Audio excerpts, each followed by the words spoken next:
Yeah, so here I'm doing that little Watusi move, and then watch this pop. You need a little, just a little bit of elbow grease. And then as I come across, I'm actually cantilevering the cannula, so I'm down deep. This is key, because if you don't feel it in that deep fat pad, and you get into the superficial fat pad medially, it'll look fine, except when they smile, they'll look like an alien because they got that glob coming up there. So this is pretty deep, and this is tiger country. So I'm always moving the cannula. I'm never pushing product if my cannula is not moving. If there's any significant resistance after that pop, I don't push any product. A lot of vessels there. You got to be really careful. I have a soft touch here, a soft hand. It is just an area that I think you need to tackle unless you have that rare patient who's got the nasolabial fold without a flatness there. But if you look at your patients in profile and you're honest, it's just not that same round cheek they had when they were 16, 17 years old, and they want that youthful cheek. So you gotta go into tiger country almost all the time. You just want to go into battle prepared. That's all. That's the biggest point about that. So what are the key takeaways when you are treating this area that have you feeling prepared? So in your head, you need to review and understand the anatomy, where the vessels are, where they start, the direction they're running, and which one of the vessels are there.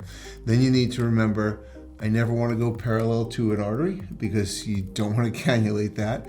So you're always going to come across. And you got to think about the level, that's going to be dependent on the patient's anatomy. Your product selection, generally for most patients, I'm using a high G prime product. So here I was using Voluma, but a high G prime product. I don't blend it for this part. And you want to have a cannula. I usually use a 25 gauge or bigger. And you want to have constant motion. You never want to inject when it's static, because if you are unfortunate enough to be in a vessel, you can get filler in a vessel. But if you're constantly moving it, you might go in and out of a vessel. Hopefully you don't, but if you are, you're just in it momentarily. Generally, you can kind of feel it, and if there's, again, any resistance, because, arteries they're pretty firm, so you really want to have a soft touch, keep it moving all the time, and don't force anything. So here I am continuing on, and I'm in the medial fat pad, and here's a little ninja tip coming up, I think, yeah. See how she's smiling? I asked her to smile because that's my little way of reassuring myself that I'm in the deep fat pad, because if you're mistaken and you're actually in the superficial fat pad, generally when you ask them to smile, it'll look too full there and it'll look weird. So it's a great little thing. You want to be in the deep fat pad, not in the superficial fat pad when you're medial to the mid-pupillary line. The piriform, one of my favorites. This is considered higher risk. How do you treat this safely? Well, it is higher risk. You want to make sure you're down on bone, do a nice long aspiration like that, point it to the contralateral nasal area or the contralateral oral commissure. Very slow injection, and you're not watching your needle. You should be watching the nose, the skin of the nose, the skin of the glabella. Never push it, never go fast, slow, steady pressure. And it's important because you want to build up support under the base, so you take the pressure off, and you need as little in the tear trough eventually as possible. It's a highly neglected area. A lot of injectors will think I'm doing the cheeks, I don't have to do the piriform. Patients love it because their nasolabial fold gets lighter, but I don't do it for that reason. So even if they don't have much of a nasolabial fold, I highly suggest doing the piriform, giving that tear trough cheek and everything just a little extra support. All right, what is going on here? Yes, this is the superficial tear trough, and the thing about this is all I want to do, I don't want to put volume, I want to put a superficial layer very lightly to try and help with that darkness. This is a 1-to-1 blend of a very low G prime product. Here it's Volbella, and you never want to treat all the way. You want to be about 90% corrected, because even with a blend, it's still going to absorb some water. But if you can do this and just help them a little bit with that darkness, it can be a game changer. Patients love it. All right, so these are some finishing touches here.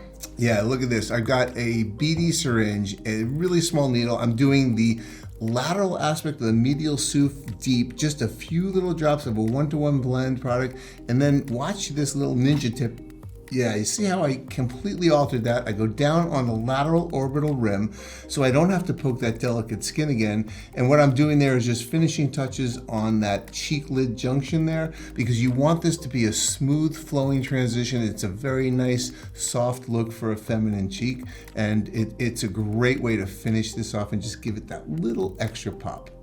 So tell me about the approach that you're using here. Downsize my needle to a BD syringe. I'm deep on bone, aspirate for safety, and then I do a little pickup here. Pick up, another little bolus, the double dipped ice cream technique, learned that from Dr. Swift, and it gives a really good projection with less product. So the results of this treatment are absolutely incredible. Run us through your whole process here. The biggest thing was just how happy she looked and that confidence. She couldn't help herself. Just following the basics, understanding anatomy. So if you want to break this down, let's just start by looking at the lateral canthus of each eye. There's a slight downward tilt, and now it's neutral to up. So her eyes look brighter and happier. Just that. Look at her cheeks. She's gotten back that contour, that little highlight. The optimal light reflex is back up in that phi spot on both sides. It makes all the difference. If you look at the medial cheek, the lateral cheek, but then you come towards the nose, that flatness that we see so many people come with their cheeks done, but they still feel like they're not done.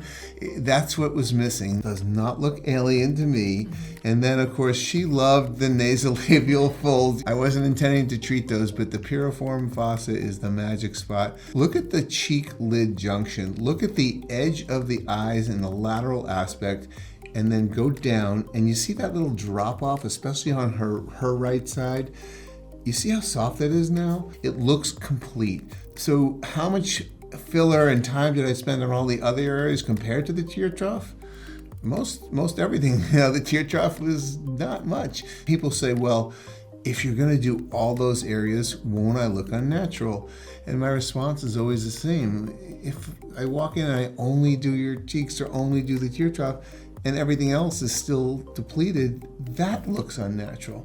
I mean, it's a bit of filler, but it's not so much that it's a lot of filler. It's filler in a lot of places. She's born with beautiful proportions. Some of them I've altered a little bit that weren't exactly as close to phi as I could make them, but the thing is the harmony now. So now you've restored harmony, which is different than proportion, and since she wants to be perceived as feminine, she would like to be perceived as not so tired. She wants to look refreshed.